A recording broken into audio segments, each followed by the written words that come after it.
Ok, bonjour, bienvenue à toutes et à tous. Merci de nous rejoindre aujourd'hui en salle de presse virtuelle et sur EBS. Nous sommes le mardi 12 mai.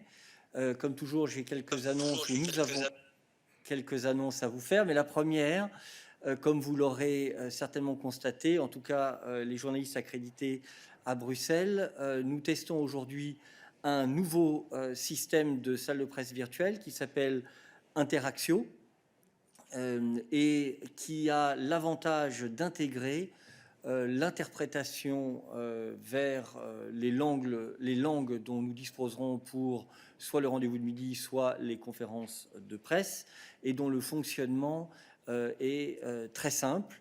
Je tiens simplement à vous préciser qu'une fois que je vous aurai passé la parole, il vous faudra appuyer sur le bouton Speak pour poser votre question. Contrairement à ce qui est la pratique dans l'autre système où nous vous passons la parole, là c'est vous-même qui appuierez sur le bouton. La deuxième chose, c'est que votre caméra, si vous avez accepté que votre caméra soit branchée, le sera donc automatiquement. Si vous ne voulez pas être vu, il faut donc débrancher la caméra. À titre personnel, je serais ravi de pouvoir vous voir. Ça rend les choses plus vivantes et plus proches de l'expérience de la salle de presse pour nous comme pour vos collègues des médias. Cela dit, je sais que quand on est en télétravail, les conditions ne sont pas nécessairement toujours optimales, donc vous avez tout à fait le choix. Voilà, merci de nous faire part de votre expérience après le midday pour que l'on puisse voir si le système répond à vos attentes et à nos attentes et décider si nous continuons à utiliser ce système ou non. So let me move on now to our announcements. First, on the President's agenda, let me share an update with you. On Friday, the President will hold a video conference with Business Europe President Pierre Gattaz and with the Director General of Business Europe, Markus Bayram. Then, tomorrow, the College will adopt a communication on tourism and transport, along with a set of guidelines and recommendations on issues related to health, border controls, transport, and consumer rights. We will have a technical briefing off the record and under embargo right after this press briefing, so stay connected. And tomorrow we'll have two press events. First, a press conference by Executive Vice President Vestager and Commissioner Breton on the strategic orientations of the tourism and transport package. And then a second press conference by Commissioners Kyriakides, Johansson, and Valean on the practical recommendations and guidelines included in the package. I now pass the floor to Johannes for an announcement on medical research.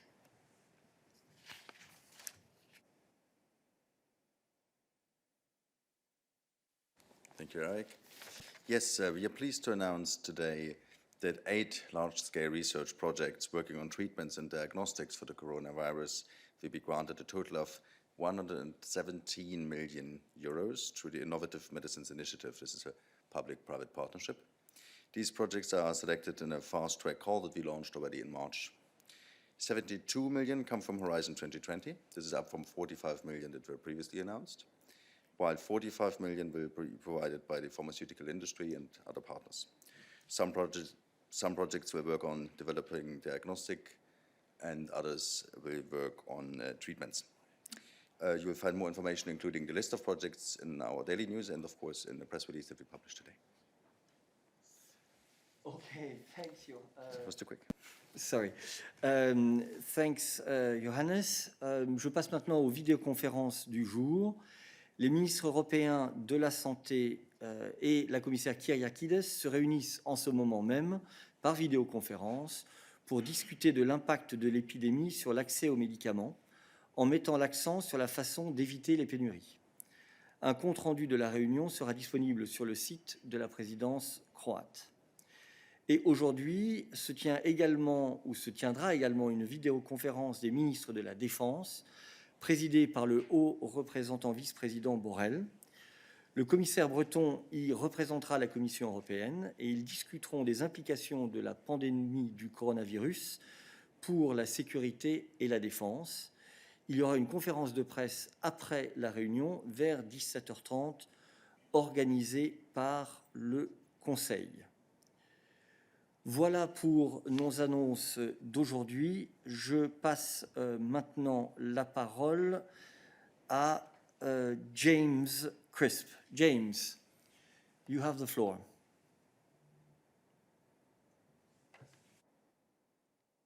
So, as I was saying, you need to press the speak button.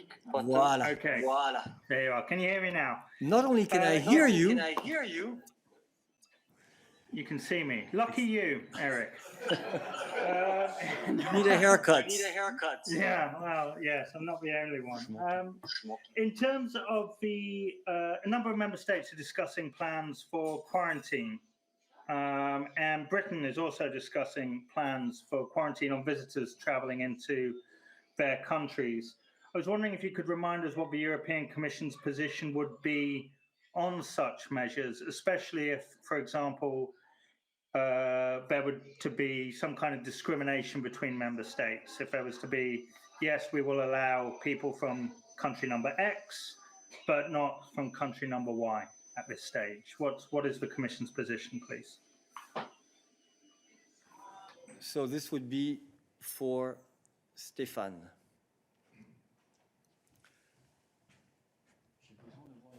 Thank you very much, James. Good afternoon. There's different angles here. First, obviously, EU law on free movement of persons continues to apply to and in the UK during the transition period. Restrictions to free movement, as well as the lifting of restrictions, have to comply with the principles of proportionality and non-discrimination. Now, as far as quarantine measures are concerned, you know that quarantine measures are a matter of national competence. We would obviously expect that such measures are taken into account scientific and epidemiological criteria and following a scientific assessment, and that recommendations of the ECDC, for instance, are followed. We also would also expect that member states who follow certain measures in the area of quarantine would apply the same rules towards other member states if they have similar epidemiological situations. And obviously, what is also very important that member states, when taking such measures, do this in coordination with the neighboring states, with the other member states, with the Commission in the context of, for instance, the Health Security Committee. Can I have a quick follow-up, please? Very quick. Just to sort of boil that down. So if the UK was to say people from France are welcome without quarantine because the epidemiological situation is the same, but people from Germany can't because there's a different situation there. I'm just picking those two countries at random. Would that be okay? So if there is a virus reason to discriminate between EU member states, then it's fine. First of all, we have to look at how the measures are organized. James? Okay. No, one of the issues we're having technically is that we can hear ourselves. So the mics need to be turned off, and as much as possible, we would ask you to use earphones, headsets, if you can, in order to reduce this phenomenon. Thanks. Thank you. I think what is very important is that we bear in mind the joint roadmap towards the lifting of COVID-related measures, which stresses the fact that, for instance, when you have neighboring member states, it's very important that these neighboring member states stay in close contact with each other and see what is done. Secondly, yes, you have to look at the epidemiological criteria and the epidemiological evidence, obviously, before taking such measures. And this may be different depending on the situations on the member states. So this is an assessment that has to be made when deciding whether or not to go ahead with quarantines, whether or not to go ahead with an exemption from quarantines. Okay, thank you Stéphane. Do we have other questions for Stéphane? D'autres questions pour Stéphane? Je vous demanderai de ne garder la main levée que si c'est une question pour Stéphane. Je vois Daniel Weber. So you need to push the speak button. Oui, Go. oui, bonjour, Daniel Weber de la radio publique luxembourgeoise. Je ne suis pas sûre si c'est pour Stéphane, c'est sur santé et frontières. Oui? Ok. Allez-y. Alors, hier, le vice-président exécutif de la commission Valdis Dombrovskis a dit dans une interview avec le réseau radio Euranet Plus qu'il fallait accepter que des restrictions aux frontières vont persister, qu'on ne pouvait pas revenir au back to normal, que tout le monde franchit les frontières comme il veut. Il a dit que la situation épidémiologique ne permet pas cela. Alors ma question est, sur quelle base scientifique est fondée cette position?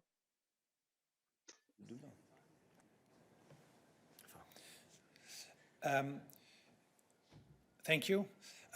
First of all, we very much rely obviously on the work of the ECDC to develop and follow up and monitor the epidemiological situation. Secondly, what is very important is that, as Eric has announced, that tomorrow the Commission will adopt a package covering tourism and travel, in the context of which questions like how to handle border controls, lifting of borders, how to re-establish tourism, how to ensure that travel can take place in a healthy and a correct way between member states can be organized. So I would suggest that we follow our channels and more will come tomorrow. Et Can dans I les just faits, have a... oui, Daniel, juste une petite précision. Juste après Oui. ce rendez-vous de midi, il va donc y avoir un briefing technique où tu pourras aborder ce genre de questions plus en détail. Mais je t'en prie. Oui, just a quick follow-up. Since you were mentioning the ECDC, in previous recommendation, ECDC was not recommending to close borders in such a case of a pandemic. So really, my question is not like on what will be communicated tomorrow, but on what Valdis Dombrovskis said yesterday. And I believe the president of the commission was also mentioning that actually there are health risks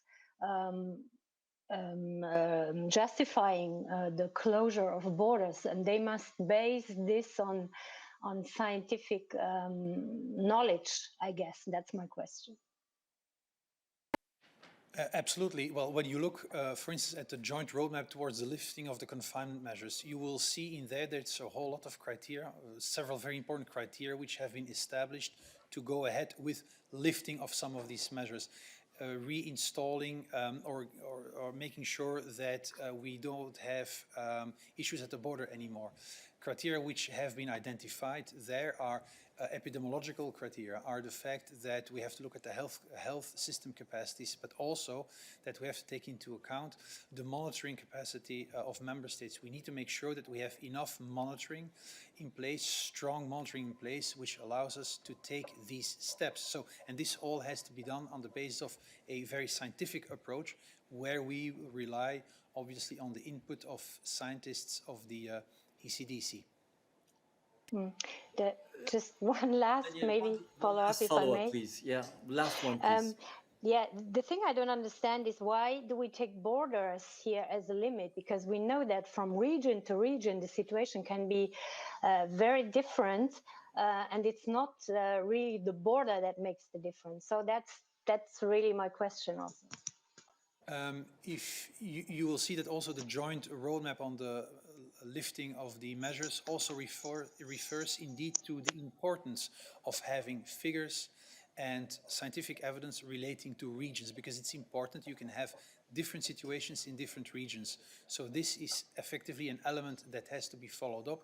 And the ECDC, for instance, is working on assessing these situations on the basis of figures that come from the member states to have a clear look on the situation also between regions. Okay. Okay, thank you. Thank you, Daniel. Are there other questions for Stéphane? Keep your hand up only if the question is for him on health or transport-related issues. I see Markus Becker. Markus, you have your hand raised. Yes, we can see you. Go ahead. Hello. I'd have a question about the voucher solutions for travel customers. I understand that in several EU countries, governments have introduced these regulations, sometimes forcing customers to accept vouchers instead of refunds, like for example in Belgium. So from the Commission's perspective, is this violating EU law? And if so, which countermeasures are planned? Thank you. Marcus, this is an issue which will be discussed right after this midday briefing in the technical briefing and by the college tomorrow.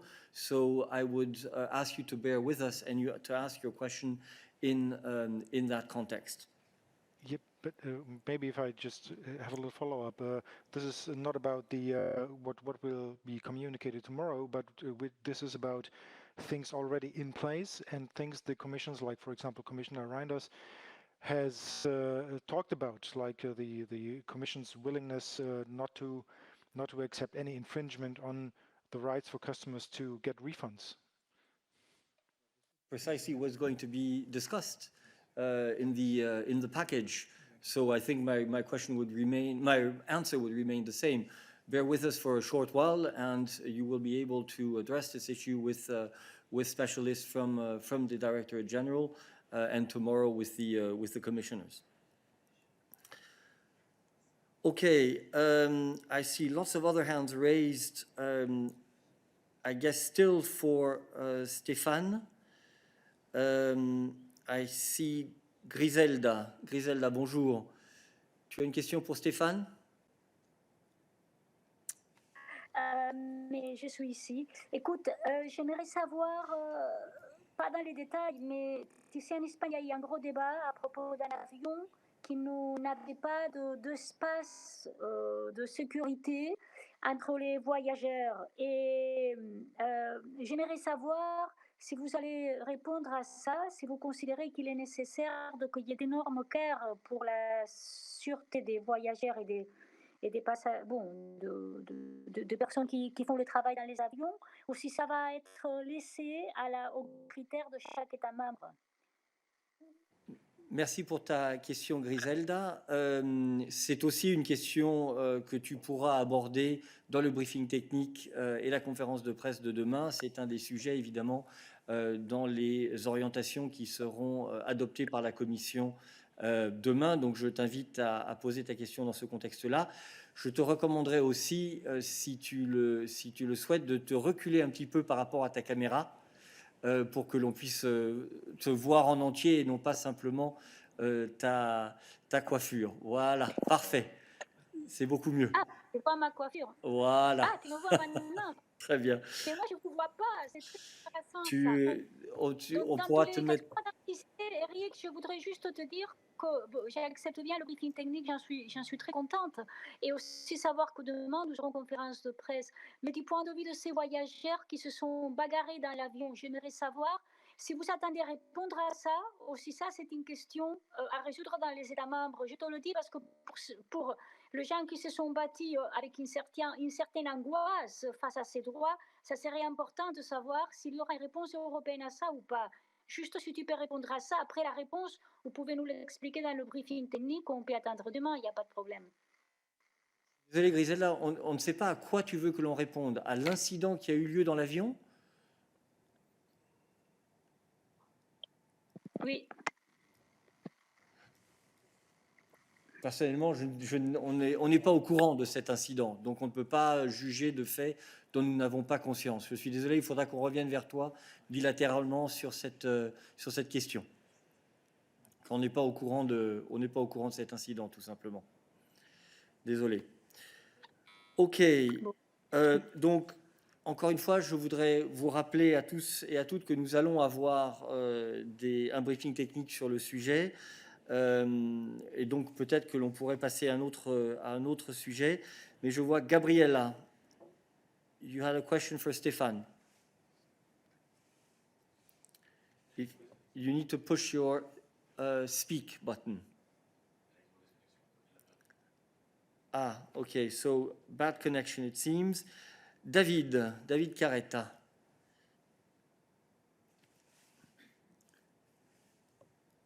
Si tu appuies sur le bouton speak. Oui, tu voilà, m'entends? parfait, très bien. Très bien, merci. Merci beaucoup.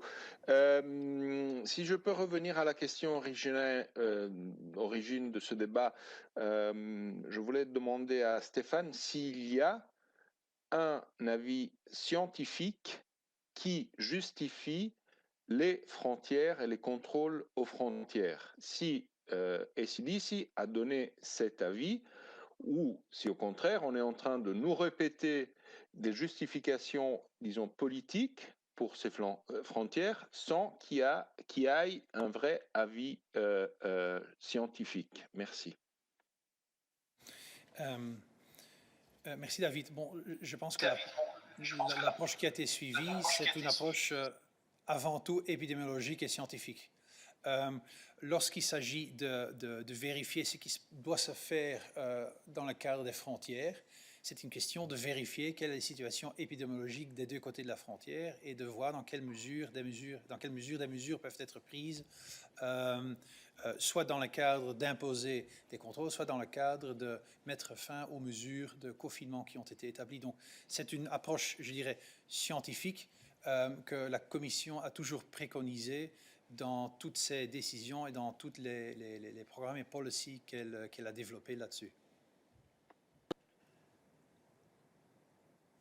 Merci. Je vois que Thomas, you have asked for the floor. Yes, thank you, Eric.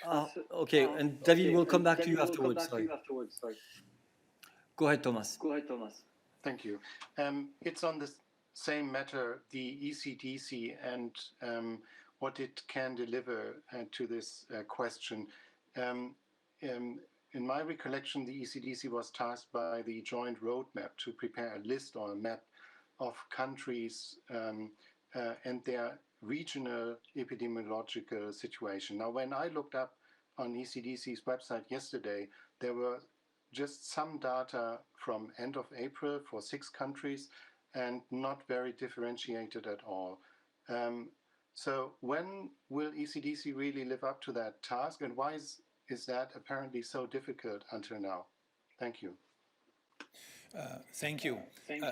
Well, the ECDC is working on this, so it will also be good to contact the ECDC. This being said, to draw up maps like this, the ECDC obviously depends to a large extent on the input that is given by member states, and we have to make sure that all the figures are correct, that we are working on the same scientific basis, on the basis of which we can make such maps and such scientific contributions. So this is, I know the ECDC is in ongoing contact with the member states in order to allow the ECDC to do its job and to deliver the products as has been announced in the joint roadmap. This is obviously a process that takes a bit of time. David, je n'avais pas vu que tu souhaitais poser une question de follow-up. Si tu veux reprendre la parole.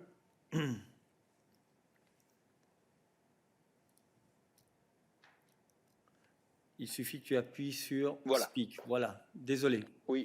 Oui, merci, mais je n'ai pas encore de réponse à ma question, c'est-à-dire est-ce qu'il y a un avis de l'ECDC de garder les frontières fermées, que les contrôles aux frontières sont utiles, parce que Stéphane, tu nous as dit que la Commission a toujours suivi, etc., que c'était toujours la position de la Commission, mais la position originale de la Commission par rapport justement à ce que disait l'ECDC, c'était les frontières ne sont pas un instrument utile pour contrôler l'épidémie devenue pandémie. Donc voilà, est-ce qu'il y a un avis scientifique de la CDC qui dit mieux vaut garder les contrôles aux frontières?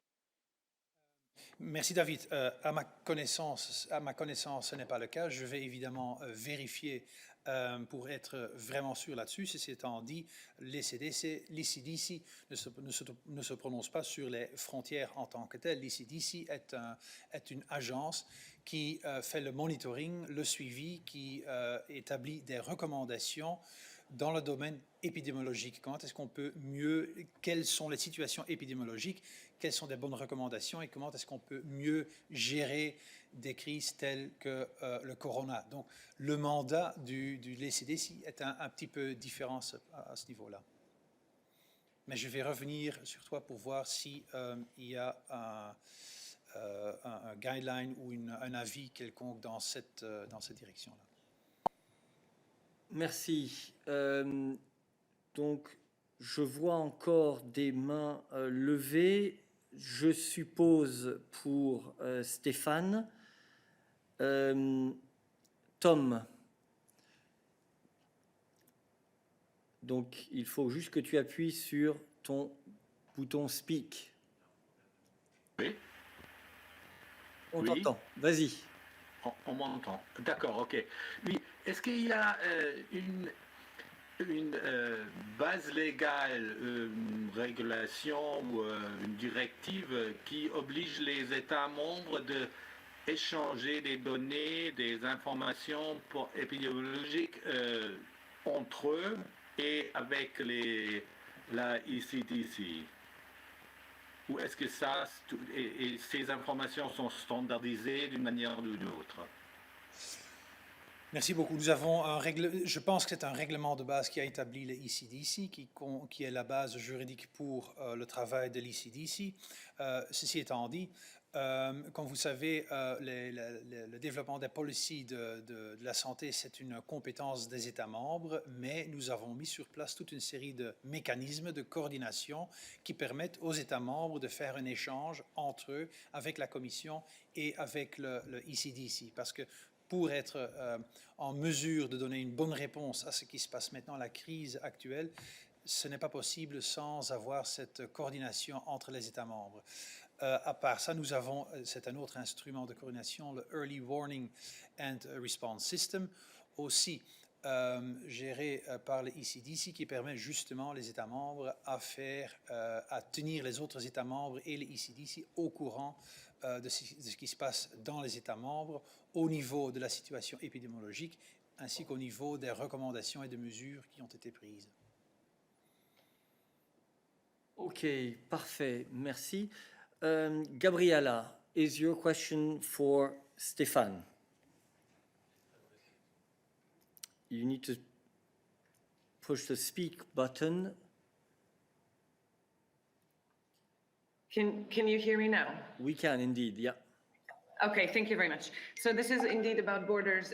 Specifically, I wanted to ask if the Commission is aware of discussions between France and Britain about creating safe corridors that would allow citizens of both countries to move freely between Britain and France. One of them, of course, not being a Schengen member or an EU member state anymore. So what does that look vis-a-vis Schengen, and is that an area that you were consulted on? Do you know anything about that? Does that consist any risks for the Schengen zone? And more broadly speaking, what do you think of these travel bubbles of open borders inside Schengen, where, for example, the Baltic states have already agreed to lift restrictions just between the three of them? And do you know of more such examples? Thank you. We are aware that France and the UK have announced that they agreed to work together in taking forward appropriate border measures. That cooperation is particularly necessary for the management of our common border. It's in line with the roadmap to the extent that neighboring countries have to stay in close contact with each other to facilitate the lifting of travel restrictions, and this also obviously in close coordination with the Commission. We have the Health Security Committee, which is an important body to have such coordination. Obviously, when such measures are taken, and as I said before, we would expect that the UK, in this case for instance, would apply the same kind of exemptions to arrivals from other member states which are in a similar epidemiological situation as France. In general, going beyond France and the UK, we of course welcome all arrangements that bring us back to normality. These arrangements will have to be based on a proper assessment of the epidemiological situation, as I said, and it is very important that neighboring member states continue to stay in close contact to facilitate this. All of this in line with the recommendations made in our joint roadmap on lifting of the confinement measures. Thank you very much. If I can just follow up quickly. I mean, does that mean, you know, British citizens arriving to France would then have free access to the whole Schengen zone? Sorry, I think this is no longer a question for Stéphane, but a question for Adalbert. My understanding is that the conditions do not change. You know, what we're talking about is the conditions under which citizens, people living in the UK and entering the European Union would or not be subject to specific health safety measures. It doesn't change anything with regards to the legal requirements and then the possibilities for them to travel in the Schengen zone. Let's not confuse the two issues.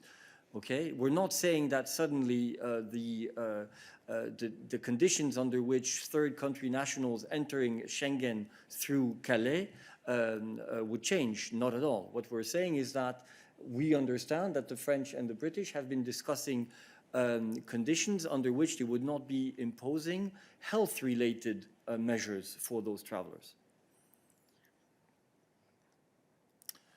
Okay. Thank you. Thanks. Yeah, you're welcome. Virginie, tu voulais la parole, donc il faut que tu appuies sur le bouton Speak.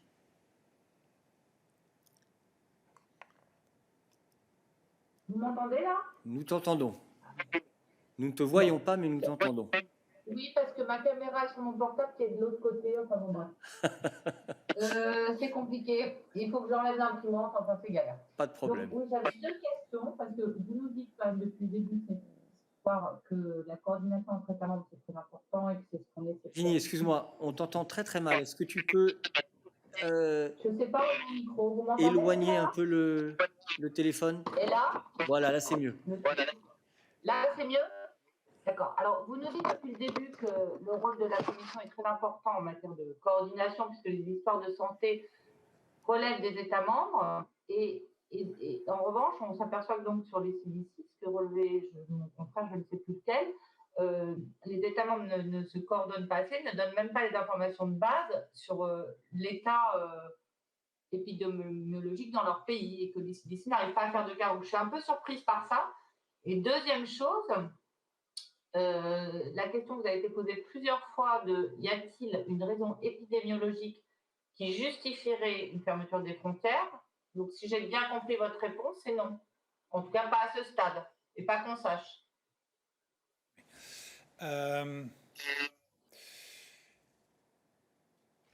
Justement, le Joint Roadmap pour le lifting of COVID-related measures indique à plusieurs reprises qu'il est très important qu'il y ait une bonne coordination entre les États membres pour faire en sorte que le exit se fasse d'une manière correcte, cohérente au sein de l'Union européenne.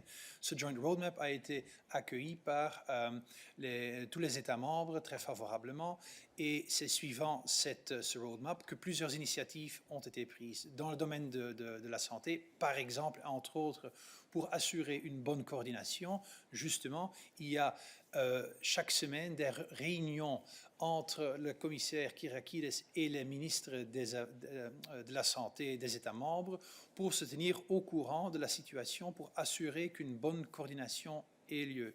Même chose au niveau technique a lieu au niveau du Health Security Committee, le comité de santé d'urgence, où les États membres et les représentants des États membres se tiennent au courant de la situation dans les États et des mesures qui sont prises. Donc il y a toute une batterie de mesures et de mécanismes qui permettent une bonne coordination entre les États membres. Encore une fois, quelque chose qui a été fortement souligné comme très important dans le Joint Roadmap.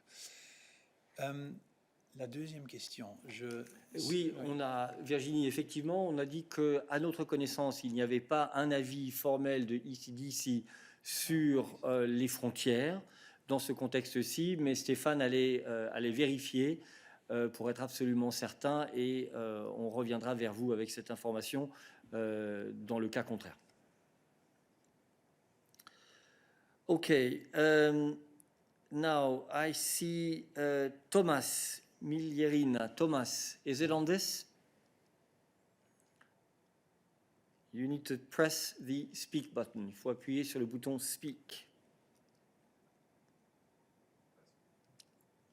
We can see you. On peut te voir, mais on ne peut pas t'entendre. Tu as un problème audio de ton côté. Il faut que tu choisisses l'option headset pour ton micro, pour pouvoir nous parler. En haut à gauche, me dit-on, de l'écran. Voilà. Oui. Tu m'entends? Maintenant, Très ça bien. marche. Bonjour Thomas. Ok, excuse-moi pour les problèmes. Non, c'est une question d'État, mais c'est une question assez politique, donc je pense que c'est plutôt pour toi. Toujours ravi d'être prévenu, mais si tu permets, on va d'abord terminer sur l'aspect Bien sûr. santé et on reviendra vers toi après, alors Thomas. Bien sûr. D'accord. Caroline, tu as redemandé la parole sur ce sujet.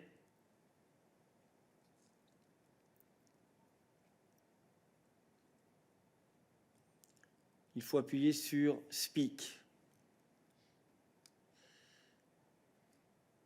Ou alors peut-être c'est juste un oubli. I would ask only those who still have questions on the issues of health or transport to keep their hands up, please, so that we can make sure that we can move to other subjects if possible. Okay, I have Mas. Please press the speak button. Your mic is not active, I understand.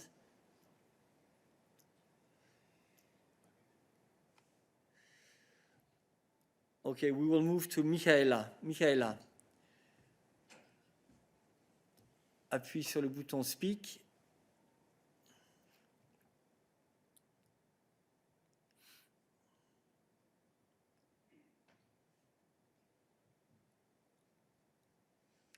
Nous avons quelques difficultés. OK. Voilà, nous t'entendons. Voilà, merci. Excuse-moi pour tout ça. Oui, non, j'aimerais revenir un peu sur le sujet Royaume-Uni-France et l'accord que Boris Johnson disait qu'il va mettre en place afin qu'il puisse éviter aux Français la quarantaine au Royaume-Uni. Est-ce que, je ne sais pas, est-ce que ça contrevient pas quelque part aux lois communautaires? Ou est-ce que d'autres accords bilatéraux comme celui-ci vont pouvoir suivre? Enfin, c'est un vrai problème, notamment, et je parle d'expérience personnelle, il y a beaucoup d'étudiants belges qui vont partir vers le Royaume-Uni en automne pour entamer des études là-bas. Et on se pose, en tant que parent, excuse-moi d'apporter une petite note personnelle, on se pose la question, est-ce qu'ils vont être clôturés dans leur chambre d'étudiants pendant 2 semaines? Est-ce que nous, les parents, on peut les accompagner, etc., etc., quoi. Merci. Merci beaucoup. Peut-être pour revenir justement à la question France-Royaume-Uni, comme j'ai dit, c'est que nous savons en effet qu'il y a cette collaboration entre la France et le Royaume-Uni en ce qui concerne exemption de règles de quarantaine. OK. Ce qui est très important d'abord, c'est qu'une coopération a lieu entre les États, entre les régions, pour discuter ce genre de mesures d'exemption de quarantaine. Donc ça, c'est très important. C'est aussi quelque chose qui a été souligné dans le Joint Roadmap à laquelle j'ai fait référence avant. Ensuite, ce qui est très important, c'est que les mesures de quarantaine ou d'exemption de quarantaine sont prises en plein respect d'éléments scientifiques et épidémiologiques. Et donc, ça veut dire, par exemple, que nous attendons à ce que le Royaume-Uni, par exemple, appliquerait le même type d'exemption pour des arrivées d'autres États membres qui se trouveraient dans la même situation épidémiologique. Parce que pour nous, le point de départ, c'est la situation épidémiologique dans les régions, dans les États membres. Donc, ça reste notre point de départ pour évaluer, par exemple, les mesures de quarantaine ou d'exemption de quarantaine. Merci Stéphane. Okay, I see no further question, no further hands raised. Yes, I see hands raised again. But I would really ask now that we move on to another subject. We've been 3/4 of an hour on this, and there is a technical briefing following up. I think we've said everything we could on this. So I would like now to move on to Thomas's question on state aid. Thomas, please push the hand button, the speak button, sorry.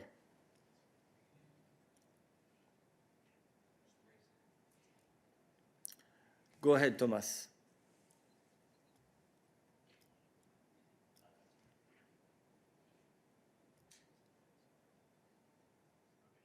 Go ahead.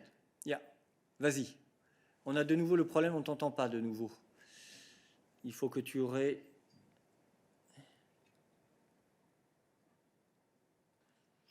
Oui. Tu m'entends? Voilà, maintenant ça marche. Ok. Excuse-moi, c'est la première fois, mais ça sert aussi pour tester les choses. Exactement. Il y a une certaine... Alors, la Commission européenne a approuvé environ 2000 milliards, 2 trillions d'aides d'État. 52%, c'est des aides d'État de l'Allemagne. Et il y a une certaine malaise qui monte, tu peux l'appeler de la jalousie si tu veux, parce que bon, l'Allemagne elle a les moyens pour le faire et elle le fait, très généreuse, et les autres ne peuvent pas le faire. Alors, est-ce que vous avez une position là-dessus? Est-ce que vous pensez que les pays qui ont plus de marge de manœuvre devraient se retenir un peu? Je ne sais pas exactement pourquoi, ou c'est quelque chose qui ne vous touche pas, vous pensez que ce n'est pas un problème? Merci.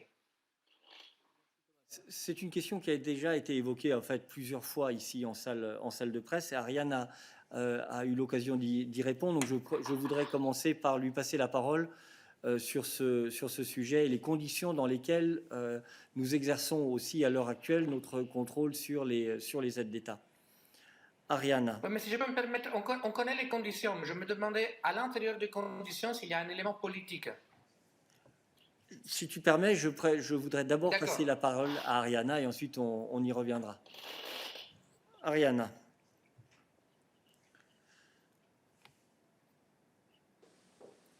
Hi, can you hear me? Absolutely. Absolutely. Okay, great. Hi, Thomas. Hi, Eric. So what I can say is that a targeted and proportionate application of EU stated rules ensures that national support measures effectively help companies affected by the economic impact of the coronavirus outbreak, while limiting undue distortions to the internal market. Without stated control, aid granted in one member state would risk undermining measures taken in another member state and the level playing field in the European Union.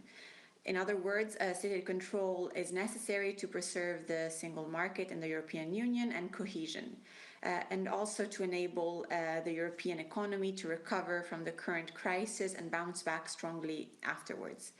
Against this background, the Commission has adopted a temporary framework which sets horizontal rules applicable to all member states, enabling them to use the full flexibility provided by stated rules to support the economy in these difficult times. The increased flexibility foreseen by the temporary framework allows all member states, including those which would not have sufficient resources to implement general measures applicable to all companies, which normally would fall out the scope of state control. For example, we can think of wage subsidies and suspension of payments of corporate and value-added taxes or social contributions. So this enables also the member states that do not have this fiscal space to target their support selectively to the sectors and the companies that are mostly in need. Furthermore, the temporary framework provides for safeguards, such as limited support that member states can grant to each company.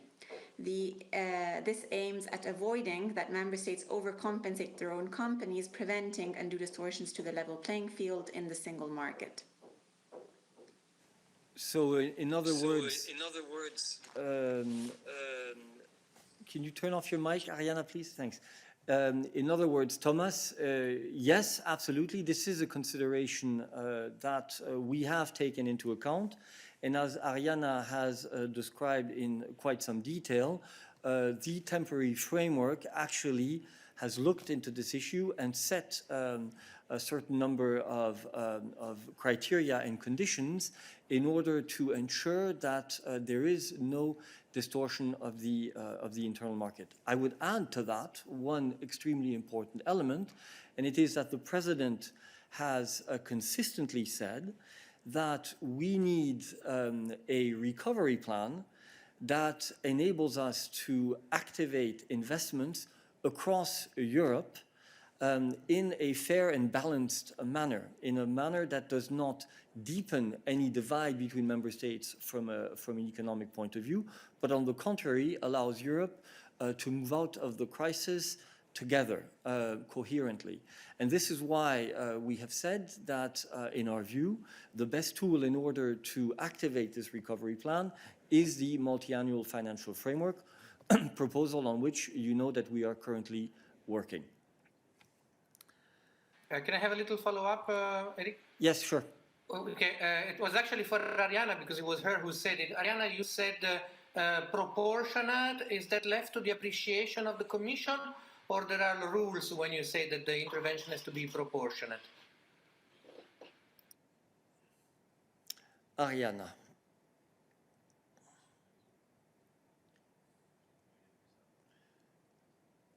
Do you hear me? Yes, we can hear you again. Yeah, okay, good. Good, thanks. So what I was saying is that a targeted and proportionate application of state aid rules makes sure that the companies can recover from the outbreak while protecting the single market. And the rules that we have adopted under the temporary framework aim at preserving this balance between the objectives. So it is the rules that help maintain the balance, not interpretation. Okay, I do not know, are there any other state aid related questions? I would ask only those, or competition related questions. I would like to ask only those who have a competition related question to keep their hand raised for the moment. I see Lorenzo with his hand raised. Lorenzo, appuie sur ton micro. Speak. Oui, parfait. Ok, je pose la question en français. C'est toujours sur la même question de Thomas. Est-ce qu'on peut comprendre en fait aussi par ce que tu viens de dire, Eric, que le temporary framework, donc le cadre temporaire pour les aides d'État, seul ne garantit pas en fait qu'on sorte de la crise, on puisse sortir de la crise sans augmenter les divergences entre États membres. C'est-à-dire si on n'a pas cet instrument, le fonds pour la reprise qui doit encore être décidé, effectivement cette peur qu'il y a que les pays qui ont plus de marge de manœuvre puissent sortir renforcés alors que les autres restent affaiblis parce qu'ils devront quand même repayer la dette, ils n'ont pas assez de marge, etc. On ne pourra pas garantir cette reprise en conditions, disons, justes et égales pour tout le monde. C'est-à-dire, on a vraiment, la question est-ce qu'on a vraiment besoin de ce fonds de reprise aussi pour garantir que le cadre temporaire sous les règles d'État puisse ne pas arriver à augmenter les divergences entre les économies des États membres. Lorenzo, tu me demandes de regarder dans une boule de cristal. Il est difficile de pouvoir prévoir exactement ce qui va se passer. Nous sommes dans une situation épidémiologique qui reste malgré tout en évolution. Nous sommes dans une situation économique qui va continuer à évoluer aussi. ce qui est clair, c'est que nous essayons d'activer un ensemble de mécanismes et de politiques afin de nous assurer que la réponse immédiate ou aux effets immédiats aux effets immédiats économiques et sociaux de la pandémie soit la plus efficace possible. Et ça, c'est notamment par le biais de ce régime temporaire d'aide d'État. Mais comme tu le sais, il y a eu toute une série d'autres mesures. Donc, ça n'est pas quelque chose de binaire.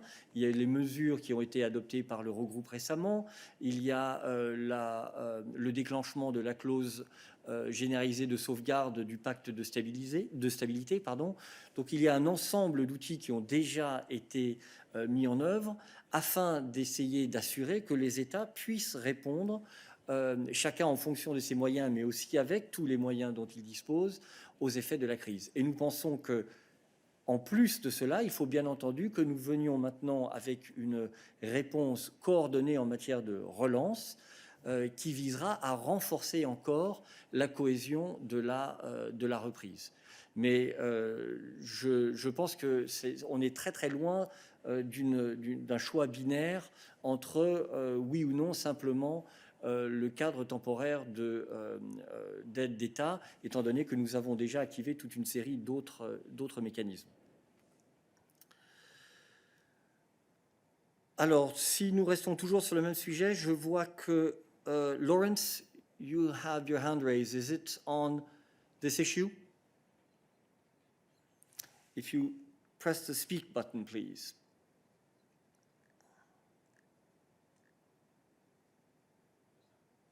So we can see you, but we cannot hear you for the moment.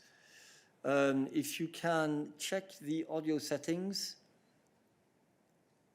and select, you don't seem to have an earpiece, so what should Lawrence select? The microphone setting, but which microphone should he select? Yes. The device, your device microphone. Okay, no, doesn't seem to be working. Lawrence, I'm sorry. So check what is, I suppose you're on a laptop or on a tablet, so you need to make sure that that's connected. Lawrence, while you try to sort it out, we will take another question and then I'll come back to you. Okay? Sorry for this. New system, we're learning. Christian, voyons voir si ça marche mieux avec toi. Donc, il suffit que, normalement, tu appuies sur le bouton micro. Voilà. Ça marche? Ça marche très bien. Beau casque. Ah, il est beau, hein, oui. J'ai deux questions. La première, est-ce que ces aides d'État qui sont accordées et versées à des grandes compagnies leur permettent effectivement d'aider leurs filiales? Je pense notamment à Lufthansa. Et ma seconde question, vous avez répondu d'une façon un peu générique à la question qui est posée. Moi, je voudrais savoir quelle réponse vous donnez à un commissaire européen qui est Thierry Breton, qui dit si l'Allemagne injecte 100 milliards en aide d'État et que la France injecte que 20 milliards parce qu'elle n'a que 20 milliards à octroyer en aide d'État, on a un gros risque de divergence sur le marché intérieur. C'est pas moi qui le dis, c'est lui. Et je voudrais savoir quelle est la réponse à cette interrogation d'un commissaire. Merci. Alors, Christian, peut-être sur une question de méthode. Ici, en salle de presse, on n'engage pas un débat avec les commissaires européens qui se sont exprimés dans la presse. Bien entendu, le commissaire Thierry Breton a exprimé un point de vue qui, en fait, est, et je l'ai déjà dit, celui de la Commission. La présidente elle-même, dans des interviews, a dit qu'elle était préoccupée par le risque de divergence en matière économique entre les États membres et que c'est pour cela qu'elle souhaitait que l'on puisse organiser la relance de l'économie européenne de manière solidaire et cohérente et que le meilleur moyen de le faire, c'était par le biais d'un cadre financier pluriannuel et d'un instrument de relance au niveau européen. Donc je pense qu'il n'y a pas de divergence sur le fait qu'il y a des... il n'y a pas de divergence d'opinion sur le fait qu'il y a des risques en matière de cohésion de la réponse des États membres de la capacité de réponse des États membres à la crise. Le débat, pour nous, il n'est plus là. Il est de savoir comment est-ce qu'on va pouvoir s'organiser pour faire en sorte que nous sortions de manière solidaire, efficace et cohérente de cette crise. Sur ta première question, qui touche aux filiales des groupes qui touchent les aides d'État, je passe la parole à Ariana. Vous m'entendez? Absolument. Absolument. Ok, merci. Donc, comme vous savez, je ne peux pas rentrer dans les cas spécifiques, donc je ne peux pas commenter à propos de les cas que vous avez mentionnés. En général, on a une définition de groupe de compagnie, donc l'aide, c'est pour, on considère l'aide pour tous les groupes et pas pour un niveau spécifique de le groupe. Ça, c'est clair. Par exemple, dans le Temporary Framework, c'est que les entreprises qui sont en difficulté avant 31 décembre 2019 ne pouvant pas recevoir de l'aide. Et ça s'applique aussi les entreprises qui sont filiales d'une entreprise qui a reçu l'aide. Merci, Ariana. Merci, Ariana. Et si tu peux couper ton... Voilà. Merci. Lawrence has just texted me that he had the same question as Christian. Donc, nous pouvons continuer. Alors, je ne sais pas s'il y a encore des questions en matière de concurrence. Ne gardez votre main levée pour le moment que si c'est une question concurrence. Je vois Louise. Louise with. Yes, do you hear me? Yes, we can hear you. Hi. Thanks. Hi. I have a question on the new rules that just came out the other day about that allow for recapitalization or hybrid loans for businesses. Go ahead. I was wondering, have you received any requests yet from member states who want to put this new tool to use, or have you been notified of any requests that are expected to arrive in the near future? So we go back to Ariana, but usually she does not comment, Louise, on the requests that we have received, I must say. So I think you're going to be disappointed. You're going to be disappointed. I cannot comment. All I can say is that we are in contact with member states on possible national measures to support the economy, and that we assess measures notified as a matter of priority, but I will not be able to comment on pending requests. We haven't taken decisions yet. This I can confirm. Thank you. Thank you. Turn off your mic. Turn off your mic. Thanks. Thank you, Ariana. Okay. Now we have, it's 1 p.m., the time for our technical briefing normally, so I will take just a few more questions. I see that Tommaso had asked for the floor. Tommaso. Press the speak button. Hello, can you hear me? Yes, hello. See you. Hello. Good morning. Thank you for this briefing. Just, it's on external affairs, if I may. There are two questions on two different issues. The first one is on Operation Irini, because the Maltese government seems to have an issue with that. They have threatened to veto any additional expansion of the mission. And I understand that the defense ministers might talk about this issue today. I was wondering if you can elaborate a little bit on this. And the second one is just a curiosity. Does the Commission have any recommendation or advice or guideline on the payment of a ransom for hostages held abroad? Thank you. So, Tommaso, there is indeed a video conference of the ministers. If you can turn off your mic, thanks. Of course. Of the defense ministers later today. So I would ask you to address your questions to the Commission representative during the press conference, or indeed to the Council after that meeting. They will be able to tell you whether it was discussed or not. On the second question, I would pass the floor to Virginie if she is connected. Ah, elle est là.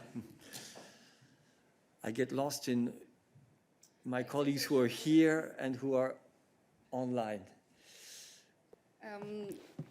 Yes, I came for the defense that you just mentioned. So thank you for the question. We've taken note of the release. We don't have any comment to make on payment or non-payment of a ransom as European Union.